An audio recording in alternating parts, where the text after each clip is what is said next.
Monday, March 18th, 2019 special meeting.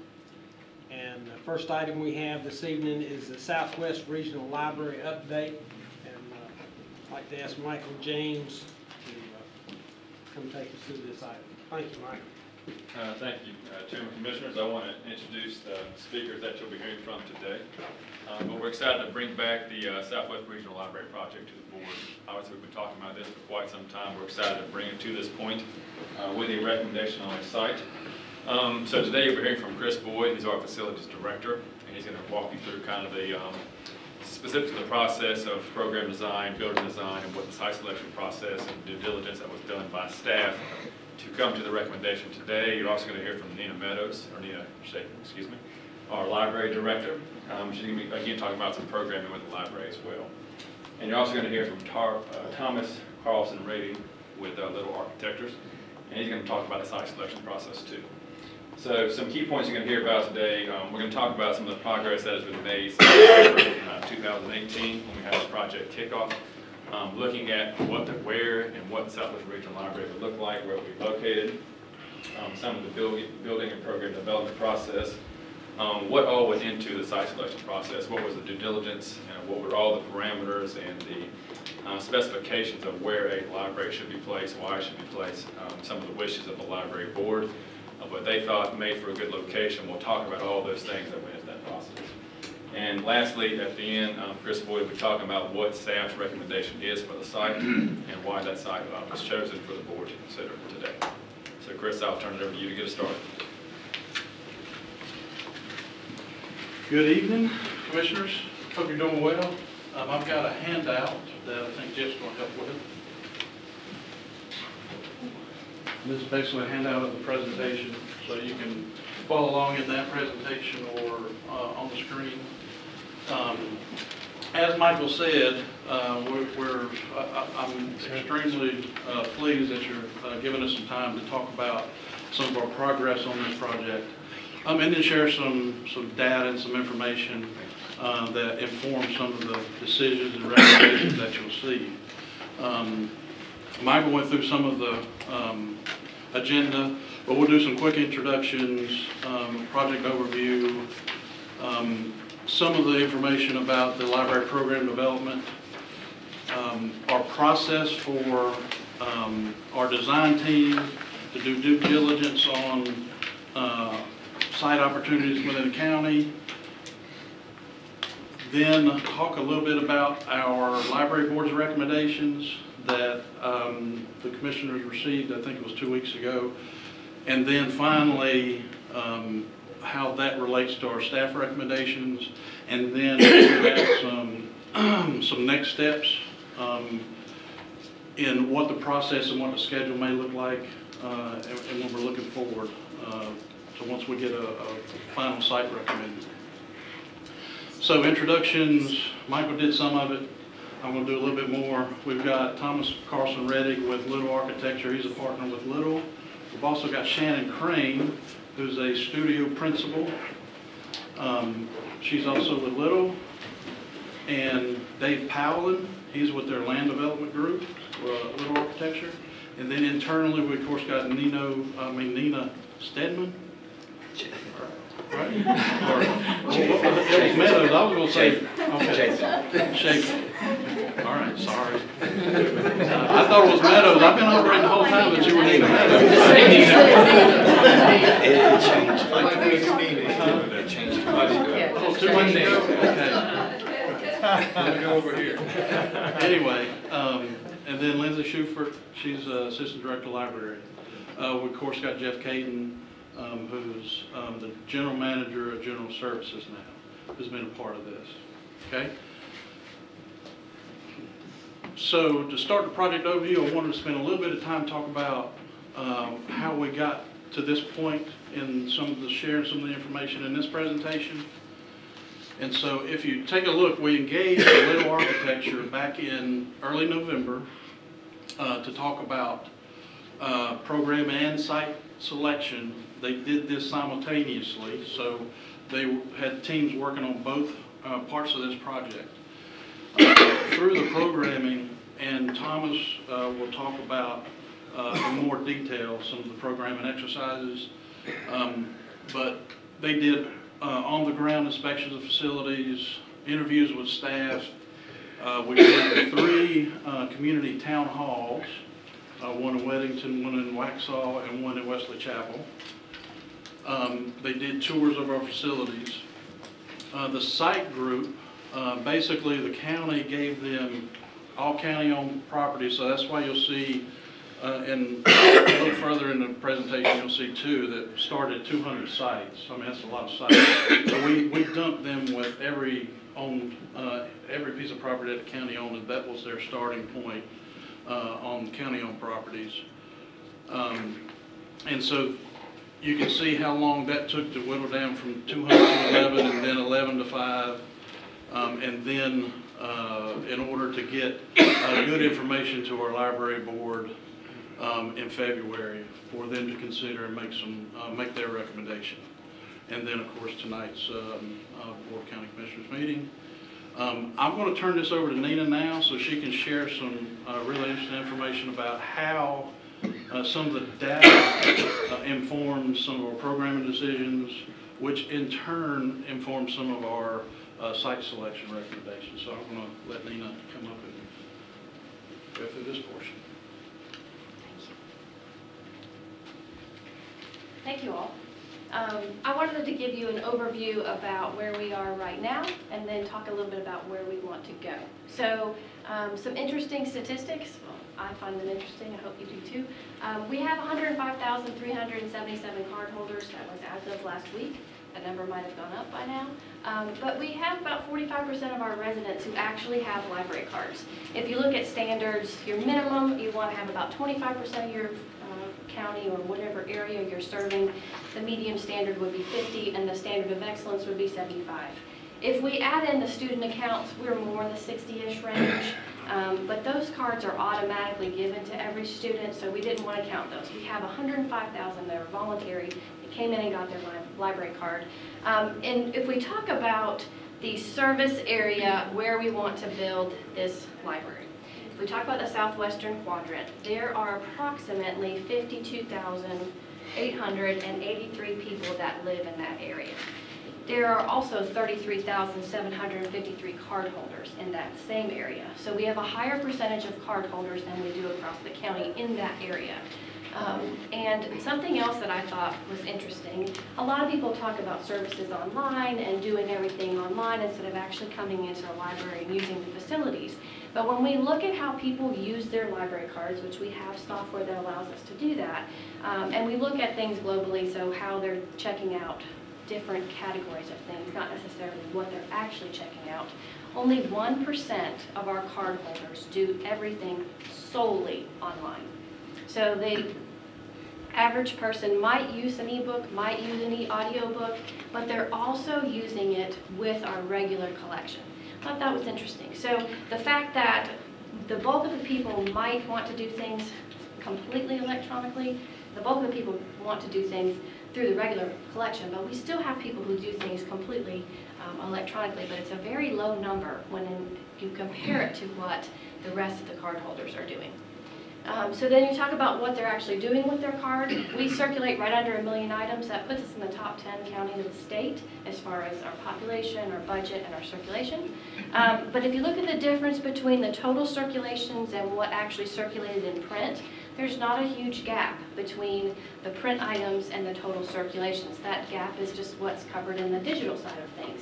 Now granted, our digital collection is not nearly as large as our physical collection, so I wouldn't expect the digital collection to outpace the print collection by leaps and bounds.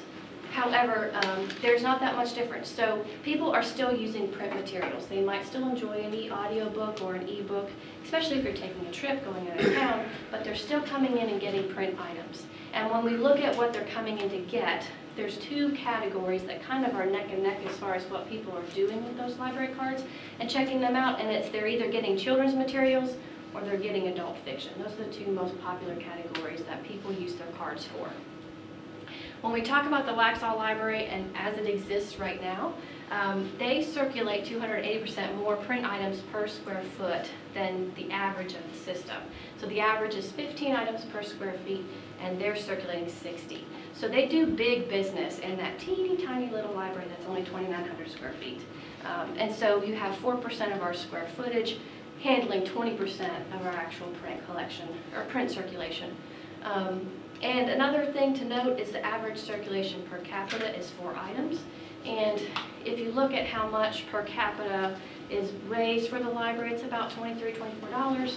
You can't really buy a brand new hardback book for $24. So if you circulate one thing or check out something one time, you've kind of gotten your money back, and we're doing it 4 times per capita. So it's a good return on your investment. So when we talk about where we want to go with the new facility and if it's sufficient for meeting the needs of that area of the southwestern region, we know that if we look at the state average of North Carolina square foot per capita, it's in the 0.6 range. So libraries across the state typically have 0.6 square foot per capita, or square feet per capita. And if we were doing that here, we would be building about a 31,700 and some odd change square foot facility to meet those minimum standards.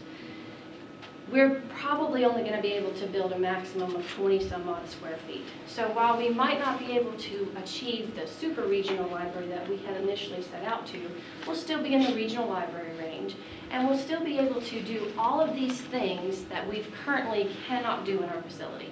So basically, what we're doing in that facility right now is checking out items and doing some story times. Other than that, there's not a whole lot that we can do in that teeny tiny space. And to be able to be a full service library. So we're more of an express library. But once we have the new facility, we will be able to have program space, some meeting space, some story time space, because right now at the Waxhaw Library, we're looking to hold story times off-site because we reach fire code capacity every time we have story time.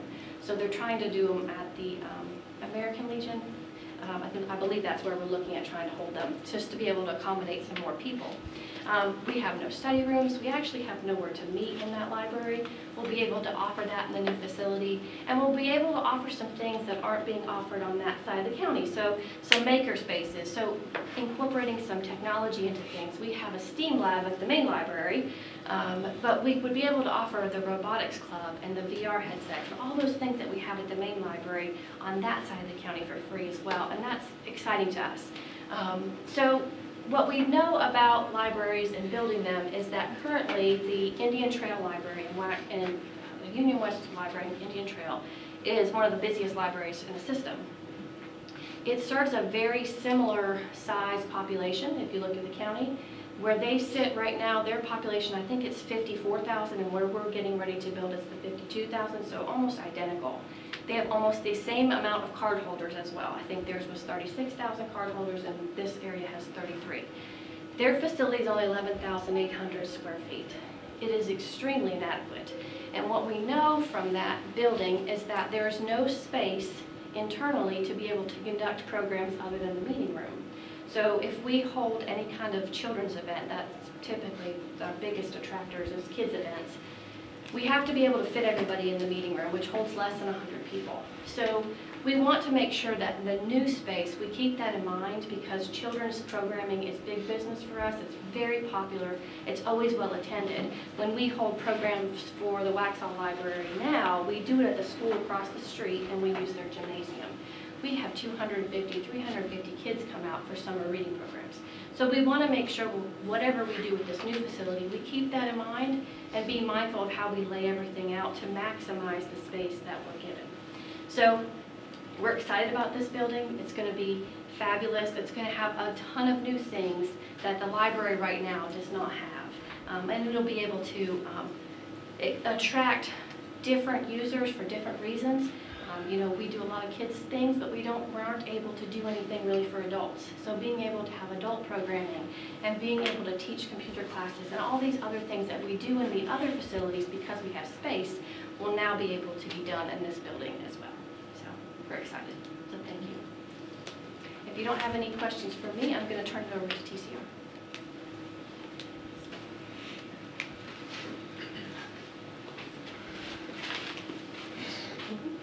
So you heard TCR, that's me, Thomas Carlson.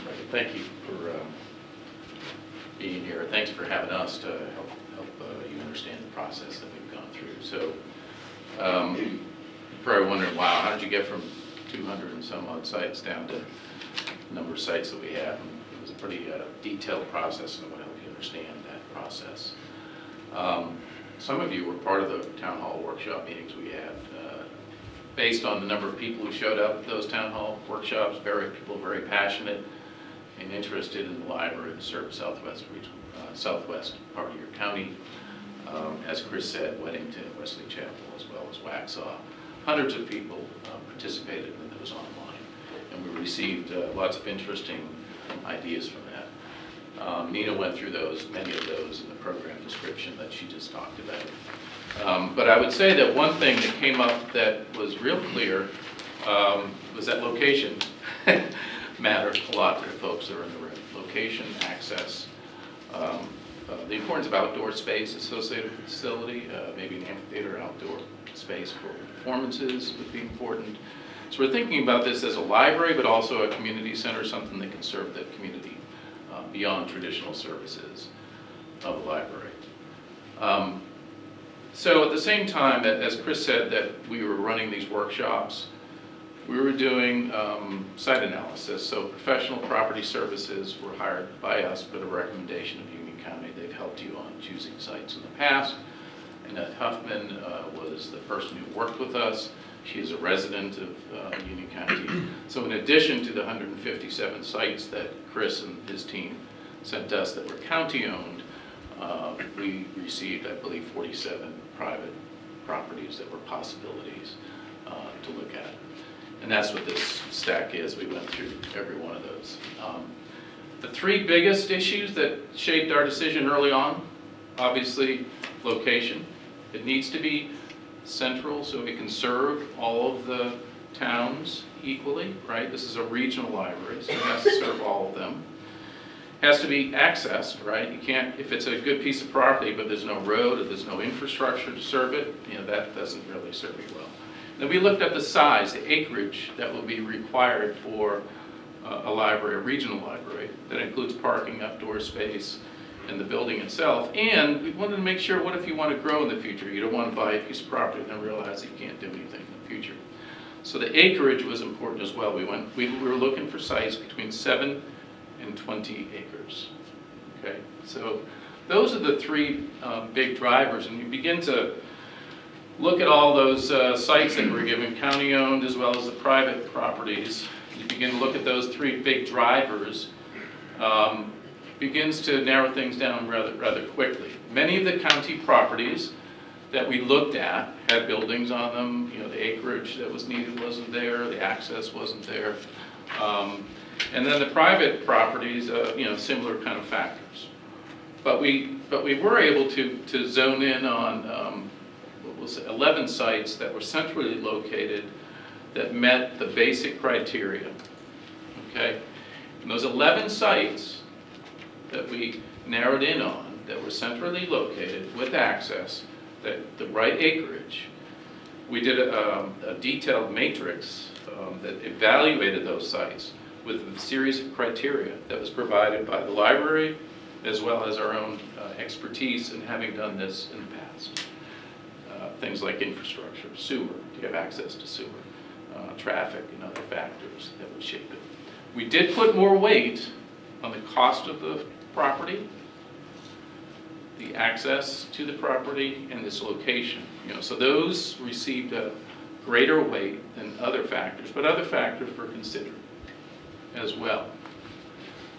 So after in that matrix, we have much more detail. We did a matrix, and after doing that matrix, we were able to narrow it down.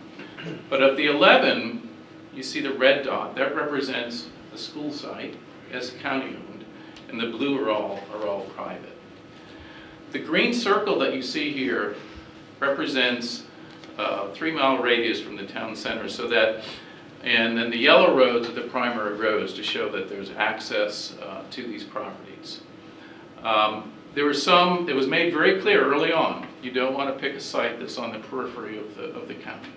You want them to be central because it's serving all of these areas. So there's 10 private properties and 1 that's publicly owned, and that's the Cuthbertson site.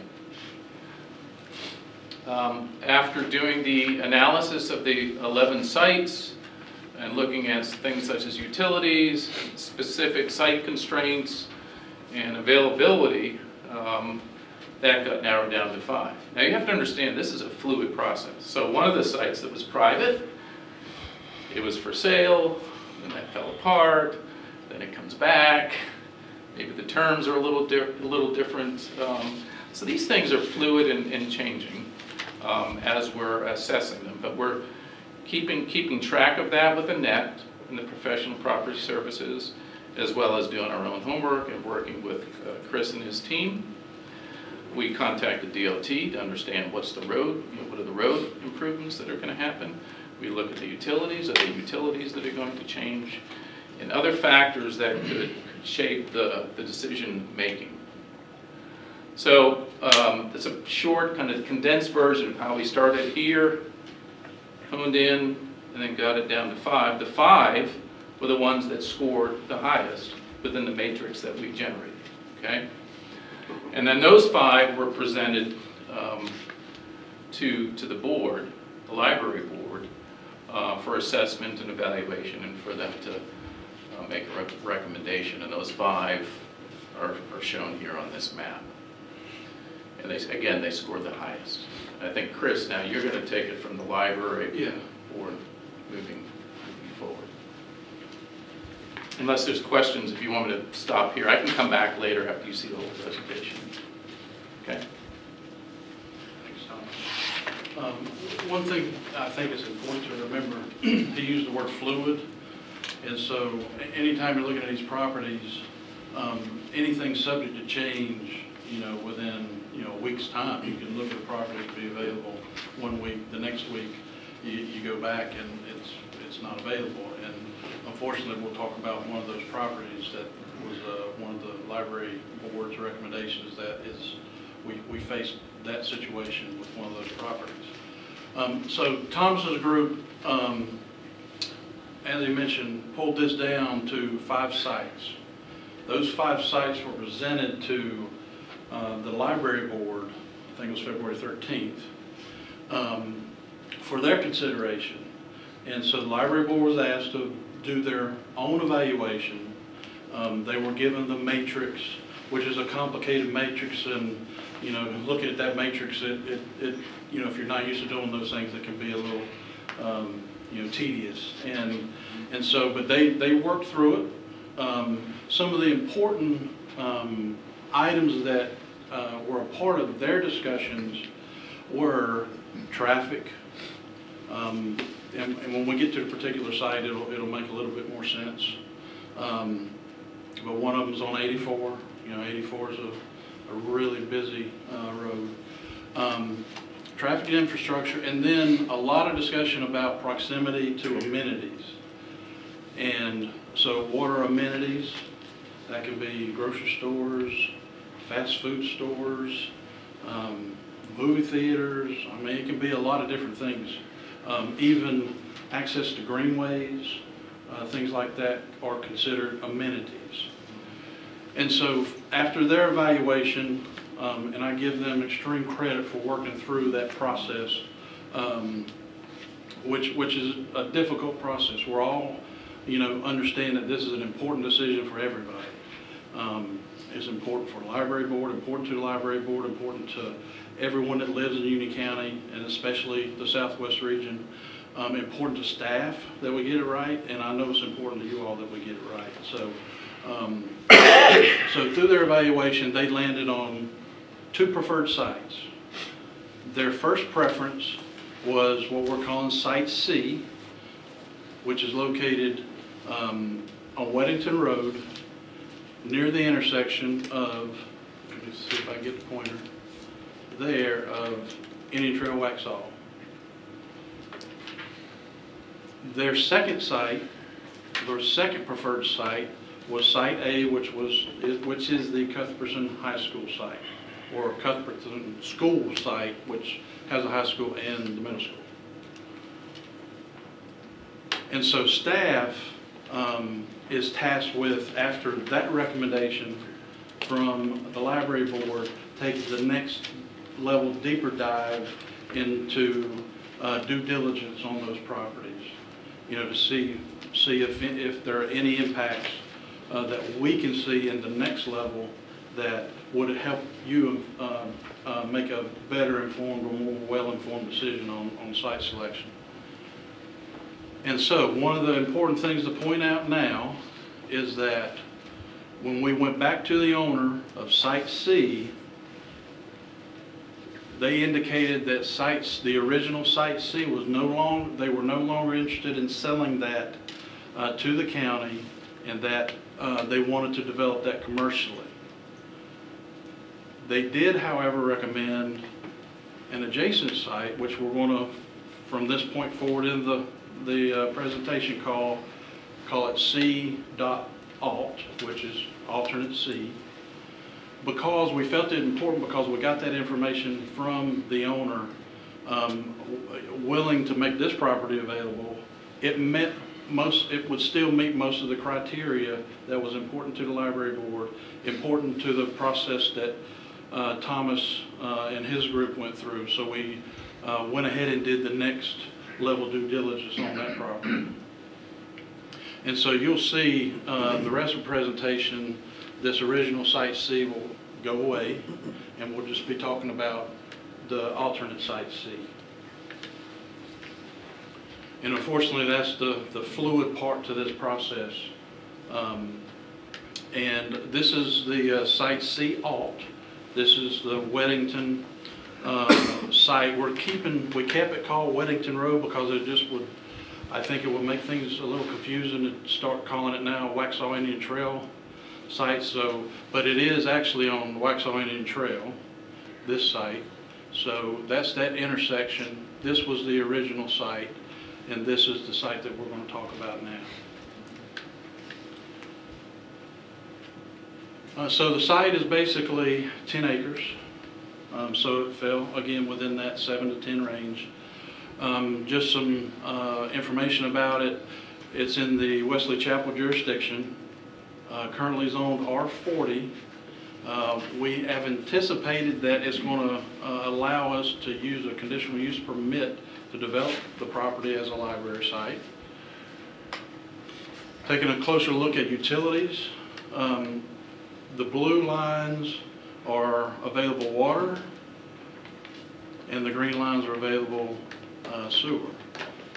The closest main sewer connection that we can make, and the team touched base with Public Works on what the optimal connection point would be.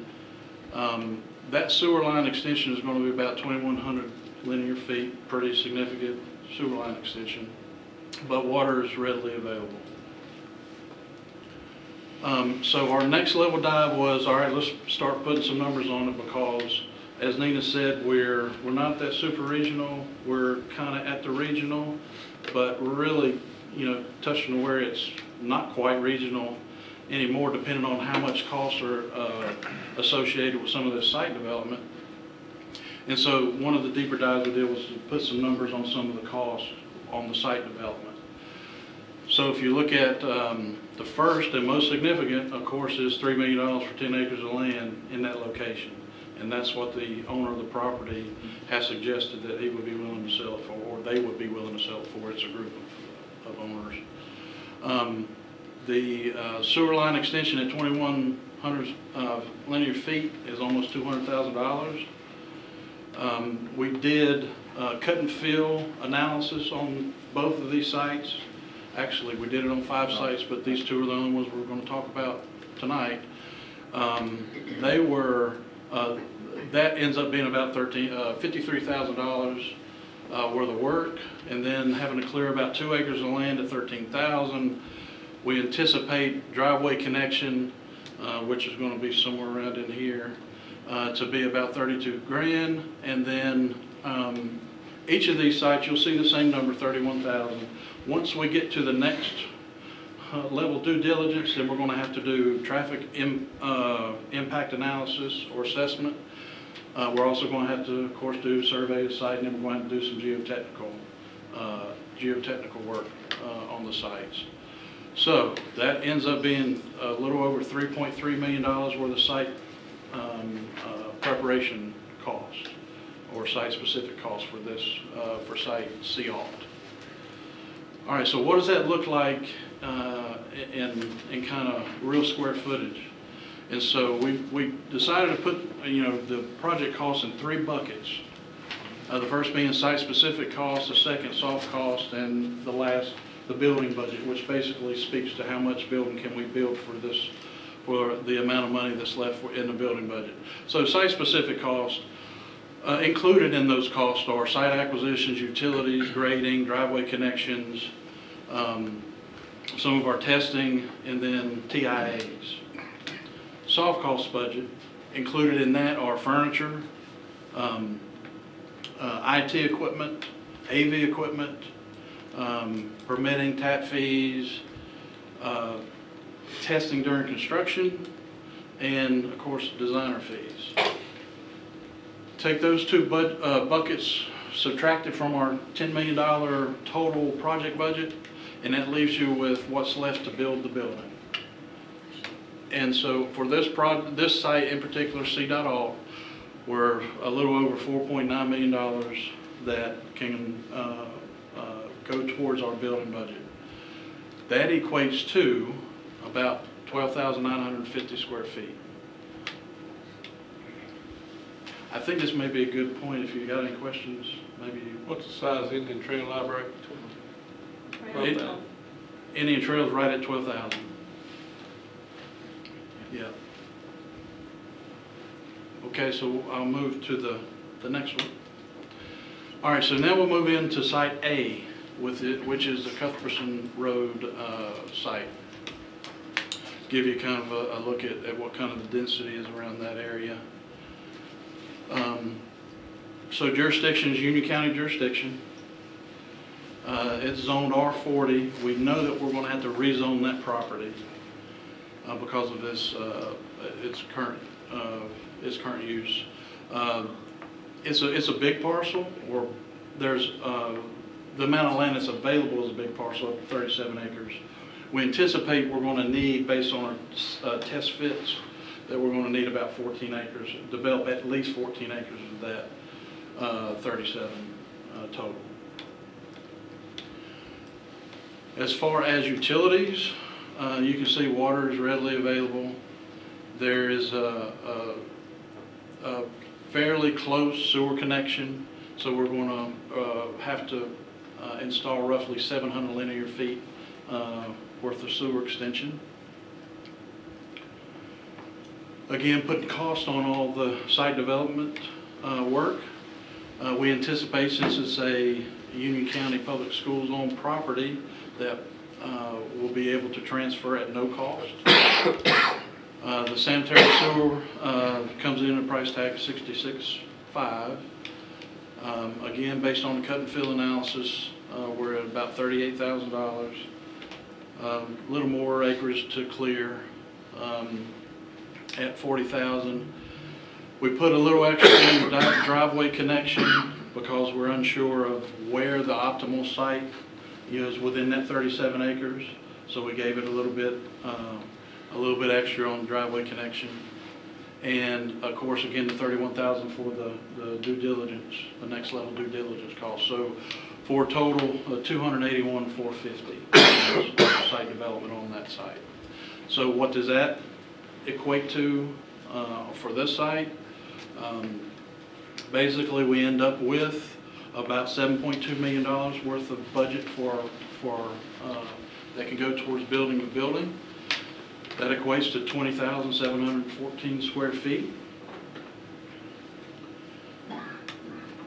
And again, this may be a good point to ask questions, or any questions? The super regional, what size of those? Super regional? In the 30,000 square foot range. Yeah, I think kind of the goal will be 30 to 35, somewhere in that range. I think one of the kind of minimum thresholds maybe 31, based on population. is kind of, if we were looking to do super regional, be between 31 and 35. Yes, sir. The Monroe Library, first floor, how many square foot is that? 35,000, Just the top floor? just the top floor. Whole building is 42. Okay. Are we taking, is it all or none on the acreage? We taking it all? I mean, I would suggest taking it all, but we didn't want to say, let's take it all, if it was, you know, when we start negotiations with public schools that they needed, you know, some of the property, I would suggest taking it all, just so that potentially future expansion, you know, if we want to do any, you know, exterior green space, you know, work or anything like that in the future, I'd say take it all. The other part is, until we do the traffic impact analysis, you know, I think the site, you know, may be optimally located somewhere else than we've shown here, which is just, you know, conceptual at this point. Chris, that's the first time I've heard taking it all. Okay? I don't think, I mean, what they were hoping, what they wanted to do was give enough for the library and maintain enough if they ever had to do a elementary. Well, I think that's completely feasible. You know, that's one reason why we've pushed it to this, you know, conceptually pushed it down this way. If we go back, let me go back. And we've only had preliminary discussions, Yeah, so we haven't had preliminary. any full-blown discussions until the board gives us further direction. And when you say all, you're referring to 37 acres? Yeah, Until so we remain. this basically is the entire area that's available. And so this is basically that test fit that we did, is this portion of the site. Once we do traffic impact analysis, so I can't say that I can recommend what the appropriate amount of acres is at this point, because if you look at, right now they've got this queuing road, you know, that comes into Cuthbertson. And so that's for, you know, when they've got heavy traffic, you know, when the drop-offs and, you know, leading out. There may be some requirements in this area, you know, that may optimally suit it to, you know, this area. You know, it's hard to exactly tell what the most optimal piece of this site is to start. Now, if you look at Cut and Field, the most optimal part is right here.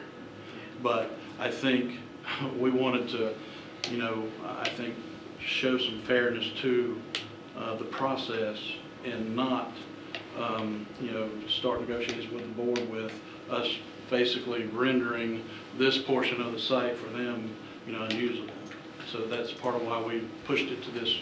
And as far as a traffic impact analysis, that all depends on what time of the day you take it, because exclusive of drop-off and pick-up time, the library will not have as much effect as the schools do. No, I agree with that. Well, some of the consideration, you know, traffic, as I mentioned, the library board brought up traffic. And it's a real concern. It's a real concern on both sides.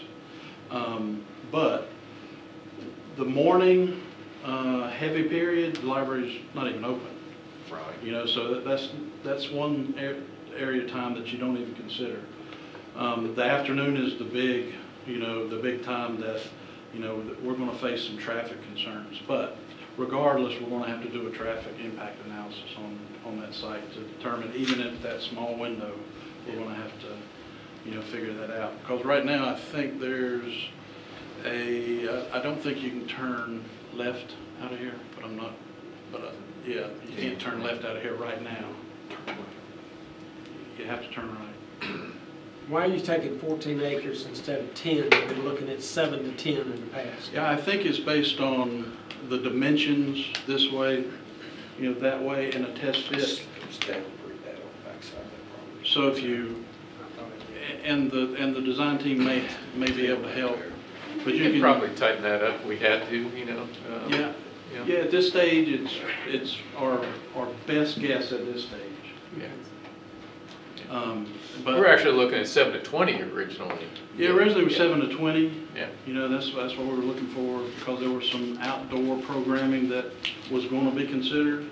And, you know, I think as we get closer to what the budget's going to support, you know, those exterior spaces become, you know, some of the first things that potentially are going to, you know, come off the programming shopping list.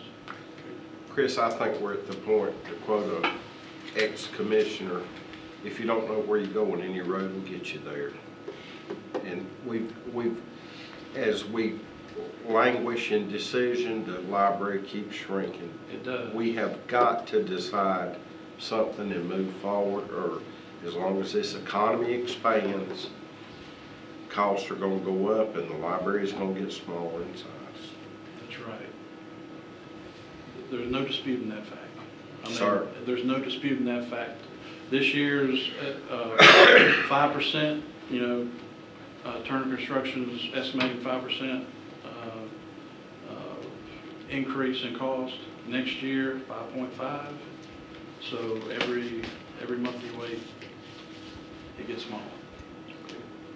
And I say every month we wait, it gets smaller as a team. All right, so so I wanted to let you see side by side, you know, quickly, you know, kind of comparing some of those specific attributes of each site. So that brings us to a staff recommendation, and so staff is going to recommend Site A, the Cuthbertson site. And what are the reasons for that? Some of the key considerations: the site acquisition development cost. That's a big one. So we can build 60% more square footage on the Cuthbertson site than we can on the Weddington site, or what we're calling Weddington. Site A is under jurisdiction of Union County. Not a big deal, but it is a consideration. You know, we can work through the process seamlessly with Union County. Site A represents a more equitable travel distance for all municipalities in support of that regional concept. And then there's not a great deal of difference. It will, of course, the Weddington Road site is going to be more beneficial to Wesley Chapel than any of the other municipalities. But overall, it's a better and more equitable, you know, distribution of travel distances to all the municipalities. But it's not an incredibly significant difference. Amenities are easily accessible along anticipated travel routes. I know one of the things that the library board talked about was proximity to amenities, and that's one of the reasons. One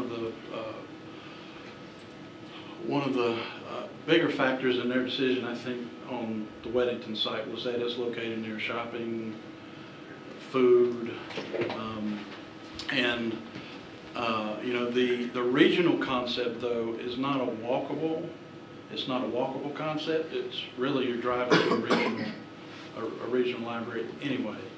And so we looked at the fact that any way you come, you're going to pass those amenities, you know, in your vehicle.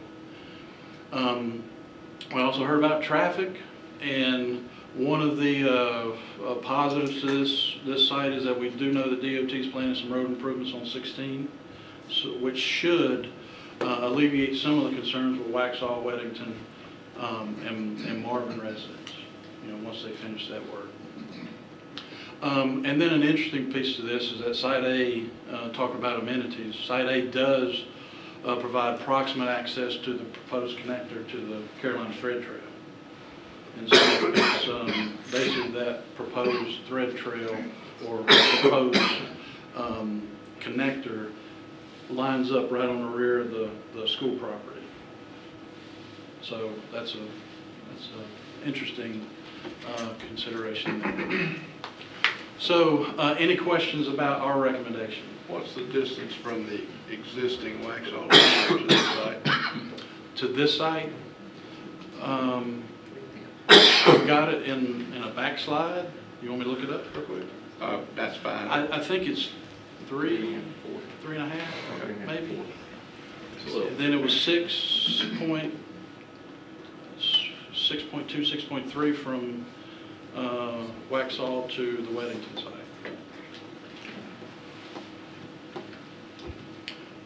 Any other questions on our recommendation?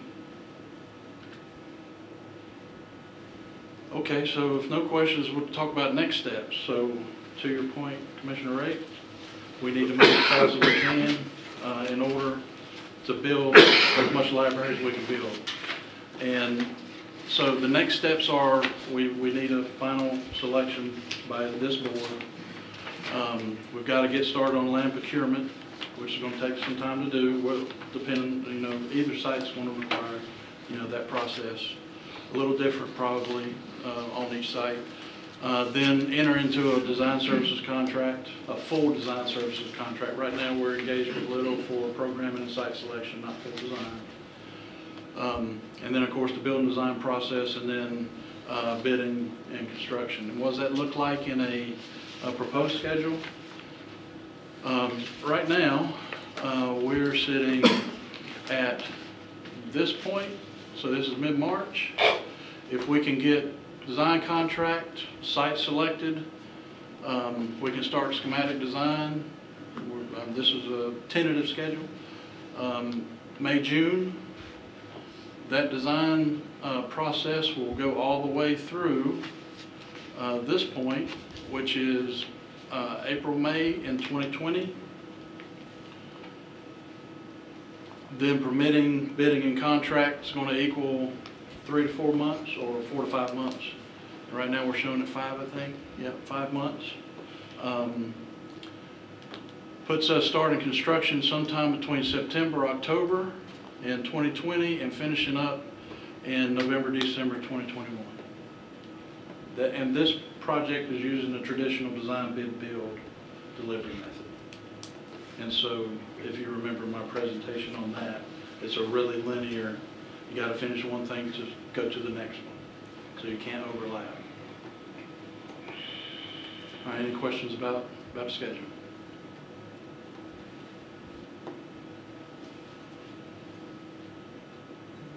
I don't know, can I take questions from the public? I don't want somebody raise their hand. I'm not sure. The chair would have to recognize that person. Just have one. Okay. My one State your name, please. Oh, sorry, my name's Julie Thomas, 16 Chaucer Lane. I was just wondering if you felt like that $3 million price tag that was associated with that price, was it all negotiable, or if that's just a firm, solid, hard number, and if you felt like that was a fair market value for the commercial property?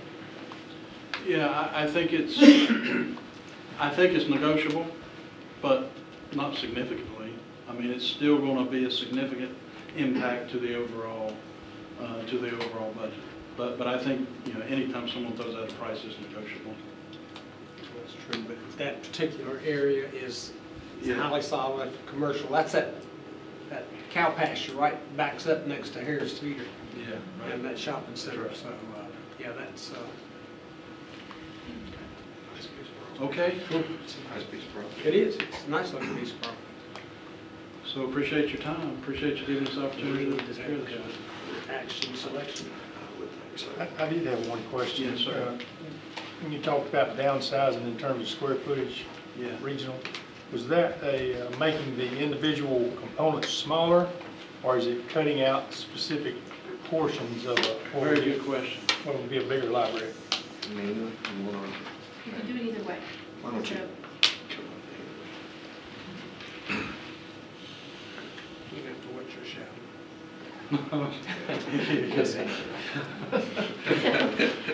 The easy answer is you can do it either way. So if you wanted to cut out a particular space, we can do it that way, or we can kind of shrink each of the individual spaces to kind of come up with that square footage. So we want to, I know I want to make sure that I have enough space to be able to conduct a decent sized program. So I might not necessarily want to cut out my whole entire meeting room, but we might be able to, instead of having 2 meeting spaces, we might just have 1. So. That was my point. I would assume there's critical areas that you've got to have data, and the others that you can expand or contract based on your budget. Right, and make space that's flexible, so I don't want anything that's solely dedicated to one individual thing. Obviously, the children's area is going to be the children's area, but the rest of it, I would like to make sure it's as flexible as possible so that we can, if need be, use it for multiple purposes. So we're not boxed into a corner like we are in some of the other buildings. Thank you. One thing more, Nina, and to Jerry's point, I believe it was January or late December when I showed up at the first trustees meeting. I had mentioned to them of maybe considering the idea of a big box to start with. A lot of people are wanting a wow effect when you come into the building, and I think right now it would behoove us to give up the glass and the entrance for space to do what you're talking about. A lot like the main library. There's not a lot of sectional space. It's a one big, huge open building, yes. And if we were to do that and then leave it down the road to add some big bang to the front, we might could bump that square footage up some if we would just go with a box design. Well, I think we're going to have to pick one of the sites recommendations so we can get started with this. Because the schools, I know you've had conversation with the chair and the vice chair, and they're both inclined for this, but it still has to go before the whole board. So that's a process that's going to have to go through. And The superintendent is also very interested in opportunities to collaborate at the Culberson site, especially on the STEMs side. so I'll make a motion that we accept the Cupperson site, Site 8, right, Cupperson, and we move forward with that process. Any discussion? All in favor? Thank you. Thank you. Appreciate it. Next item will be demand monitoring presentation. Michael, if you'd like to introduce the participants in that as well. Put that up in the bag, aren't you? Yeah, you go.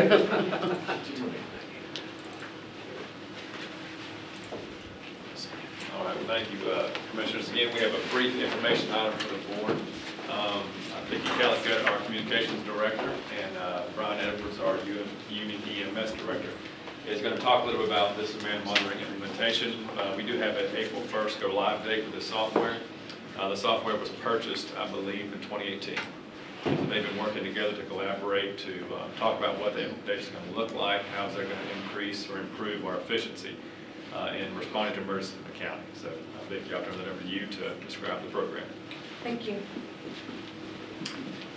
I really love Chris. I'm glad he went first. I'm going to be really brief. You're going to be really pleased.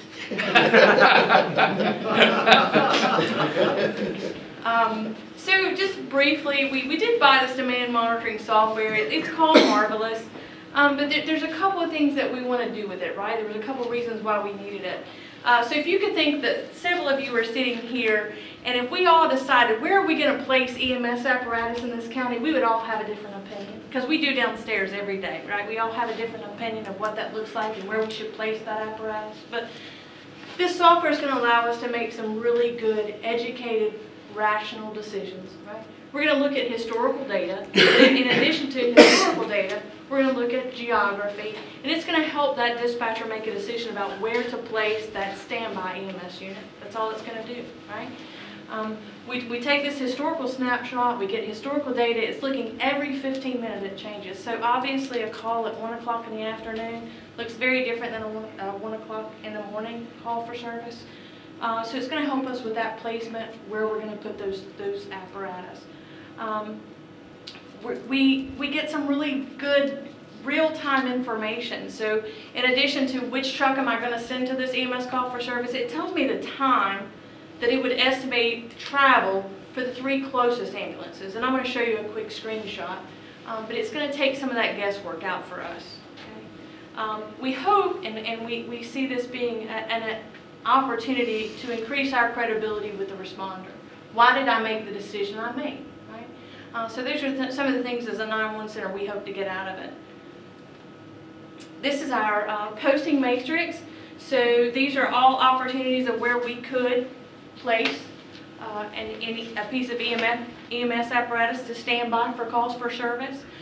There's several have been added. You're like, why are you adding? We're not adding ambulances, right? Well, what if this road's closed, right? We had 188 roads closed here last September with a hurricane. So what if that road's not available? What if it's not the best route for the truck? Well, let's get some more options in there, right? Mr. Edwards will speak a little bit more to that as well, but it's options for us. Where do we place it? So this was kind of traditional, what we used in the comm center. Hey, this is where we can potentially post our ambulances. Well, we're going to take that to the next level. This is a heat map. This nice amoeba, and yeah, I got to use that word. I don't normally get to use that every day. This nice amoeba, purple or blue, depending on how you're looking at it, it says I can have an ambulance in any area there in 9 minutes, right? So now we're starting to put some times together, right? It's starting to tell me a little bit more. On the far right-hand side, you can see this was some data we had loaded earlier last week, but it says, hey, if you choose this ambulance, they can be there in 2 minutes and 34 seconds. If you choose this one, it can be there in 6 minutes. If you choose this ambulance, Vicki, it's going to take them 14. So I don't have one option anymore. It's starting to actually give me drive time estimates, if that makes any sense whatsoever, right? So it's making me do a better job of picking, placing, right? That's our whole goal with it, is how do we get the fastest response to personnel. We're taking into consideration not only this heat sensor, and that's what this is here, this is some probability of next calls for service. The darker that color, the next, that's likely to be our next opportunity for service calls, but we're taking into account that as well as geography, and that's a 50-50 split, right? But it allows us to make a good decision from the comm center standpoint. Mr. Edwards, you want to add anything? Yeah, so in looking at these numbers, what we see, or actually this map, what we see is the blue areas, and we see the green and the red and the yellows and so forth. Just to give you a little bit of an understanding, better understanding, the blue areas are actually where that ambulance can cover. That can cover in any area within that blue in 9 minutes or less, and that's our goal currently in designing this. We have said we'll be there in a longer time than that as far as what we have committed to, but we decided to go at 9 minutes for our standards. Now, going into this, we knew that this is not about only one location in the county or 2 locations. This is about being able to provide an ambulance anywhere in the county at any given time. We're not looking at rural areas, we're not looking at urban areas, we're looking at the entire county. Looking at the historical data from, I believe, 5 years back, we know where calls historically have come in the past, but we don't know exactly where it's going to be, but we got a pretty good idea. The blue area is, as you see, is only for, I believe, 6 ambulances available at that particular moment. All the rest of the ambulances are tied up on calls. So as the more ambulances become available, they'll be sent to the areas that are open, providing even more coverage. We set the area of coverage based on geography and a combination of demand. Now, in the past, a lot of people have looked at this and said, well, we want to put ambulances where the calls are coming in. Well, that's good, but the people in New Salem, people in Waxhaw, Mineral Springs, they have just as much deserving of an ambulance as anybody else. We do it on a 50-50 split between geography and demand. That covers the entire county. This gives us decisions. There's real-time data coming in as far as drive times go, as far as there's also historical data coming in as far as where the calls have come in the past, which we stated. So you may look on a map and me as a person say, this call's here, but right beside it is an ambulance. But this has all the information built into it about drive times, speed limits, impedance as far as the traffic and other areas as well. This will tell us, even though this ambulance is a little farther away, this one can get there in half the time or a fraction of the time, whatever the case may be. This gives us the information we need to base data-driven decisions. This can get an ambulance. We're estimating at this point in time a reduction in our response times between 10 and 25%. This is one of those pieces of software that absolutely floored me the first time I said it. We've had it running in the background now for several weeks, and I think it it has made some believers real quick out of those that have been involved in this. The ones who have seen this, who have had no exposure to it, have just absolutely been flabbergasted with what it can do. Do you have questions? Another thing, if I may add, is the information over on the side, that data on the far right-hand corner just gives you an idea of a list of trucks. As she was stating a moment ago, it talks about the multiple options. Now, what this is going to do is it gives you a list of what trucks, that are the 3 closest trucks, that gives you an accurate drive time. If another truck, for whatever reason, comes available, they clear a call, they clear the hospital, they check in service, it automatically pops up as that's the closest unit and gives the amount of time it's going to save you to get that truck on it and let's drop the other one off. What are our shoot times right now? Shoot times are running right around 28 seconds. And there again, that goes up and down monthly, but that's been pretty stable now for a couple of years. That really hasn't changed. Just for clarity, not the first time we've heard of this. Had a lot of discussion early on because the concept was to pull ambulances in toward the center. That's not your. That is my commitment in this group. That will not happen. My commitment is to provide ambulances to the citizens of Union County. Not Bakers, not Monroe, not Waxhaw, but the entire county. Okay, I appreciate that. And that's, we're getting I hear a lot of positive feedback by seeing those ambulances out. I know some of your employees aren't happy about being in the ambulances as long as they are, but the public sure is appreciative of being able to feel like there's someone out there, so good. Can you go to the slide for just a moment? For instance, right here, in looking at this map, you see along the 601 North corridor, there's an open area. Before, we didn't see this. We just seen there's a truck here, and there's a truck here, and a truck here. This gives us actual drive time on the roads in that area, how far it can get within 9 minutes, based on not only theory as far as traffic goes, but based on real drive time, what the traffic situations are at that particular moment. So this is kind of what the dispatcher sees now. You don't see that drive time, right? You don't get that kind of data. But with that, we get to place based on really good rationale, right? So really, this is a form of artificial intelligence that makes the best decision based on the facts. Yeah, and as Vicki stated a moment ago, I have my mind where ambulances should be placed. You would have your decision, your mind about whether they should be placed, as everyone in this room probably has a different mindset. That's natural, that's human thought. This takes the human concept out of it and bases it on actual drive time and historical data. As we take an ambulance out of service, and let's say they drive to the hospital, well, we immediately have to start making decisions about how do I get that coverage back, right? How do I spread that manpower back out to get that same level of coverage for everyone when you have 2, 3, 4, 5 calls for service happening at one time. So it really allows us as the dispatch center to start making some really good smart decisions, right? So we get to close up any gaps that we see as far as the drive time is concerned. And another thing I would like to point out to me, if you'll notice up there in the upper left-hand corner along the Mecklenburg County area, there's a bit of blue that bleeds over into Mecklenburg County. That's a wasted resource. We don't cover calls in Mecklenburg County, so that tells us we need to move that truck back down to cover more Union County and let Mecklenburg County take care of Mecklenburg County. So when an ambulance finishes a call, Yes, sir. they're not going back to the exact same place they started. No, sir. That's not. So That's not the goal. They get a new destination. Yes. To go As somewhere soon else as they in town. clear from the hospital or transport, we want to be able to put them right back into service in a way. So when we send them to the call, we start shifting other resources into that area to make sure that we're getting it covered, right? So when they clear, we're going to send them back somewhere probably different. And that's 24 hours a day, right? Yes, sir. And another thing is, there's a lot of downstream effects of this as well.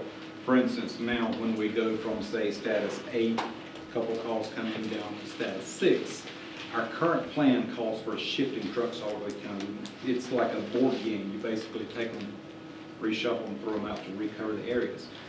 This recommends we not do that and lose prime trucks. So now not only are you saving the response times, you're saving the fuel because that truck's not driving from point A to point B, they're staying where they are. And at the end of the day, the last person to make, or the last decision made is made by the person. If this says, I've got an area, which it does in the 601 corridor, that needs to be covered, you're probably gonna have a call there. The telecommunicators know that, well, hold on, we've got 2 trucks sitting at the hospital. One's been there for 28 minutes and 30 seconds, and the other one's been there for 25 minutes. Within the next 3 minutes, both of those trucks are going to be covered, are going to be available. Why would I move this truck and this truck out of their coverage area to cover this when I can wait and those 2 will be covering that and everything, the entire county will be covered? It's downstream effects. Question, this may seem like a silly question, but, so we're basing this on drive times. It's a combination of drive times and historical call data. So do the drivers of the vehicles get some sort of a GPS map to tell them what drive you're utilizing? Mm-hmm. Yes. Okay.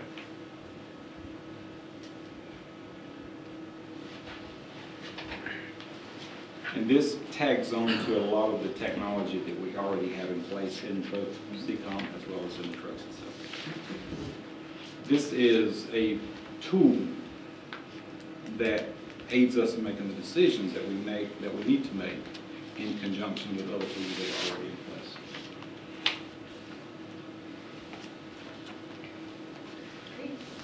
It's really neat when you can sit in the comm center, you can see a call coming in and they dispatch the ambulance. And they're still talking to the person on the phone that needs it. And tell them that the ambulance is 2 minutes away.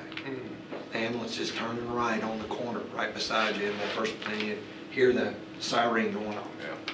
And it really provides comfort to that person as to what's going on. Any questions? This has been a lot of work. This has been one of those joint processes between CCOM and UNS. And I thank them for the work they've put into it, and thank y'all for having the vision and insight. Thank y'all for getting it done. Thank you.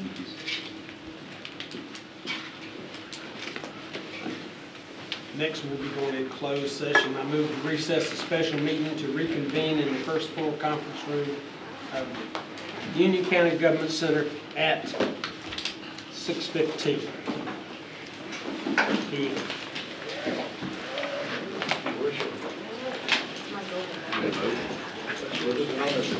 All in favor? I'm still trying to write 6:15.